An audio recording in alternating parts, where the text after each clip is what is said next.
a mistake that I see a lot of people make on their Squarespace website is they forget to add the correct form submission email into their contact forms. And what happens here, and developers can be guilty of this because it's just something that slips their mind, to be honest, is the form submission will go to the wrong email, and then you have to forward it on. Let's say a developer's done this. You have to like sheepishly forward it on to the client and say, hey, oops, sorry, I've got your private form submissions. And you want to avoid this at all costs. And if you're just building your own site, if you accidentally have your personal email into the form, then you won't be able to respond from your professional email.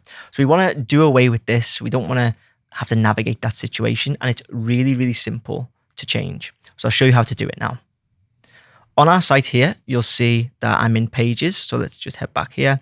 You click in Pages, and then you find wherever the contact form lives. So on Contact here, I'm just going to click Edit. And you can see the form here. If I double click and hit Storage, you can see under Email Notification is my email.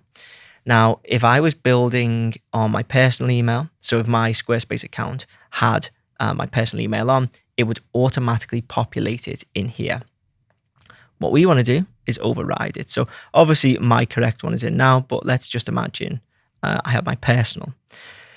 Don't email my personal email. You can email my professional email. But anyway, imagine it's the personal. I'll just go Sam by Crawford, if I could spell, .com. And once you're happy, you don't need to click save or anything within this module, but you just click back and that's saved in there.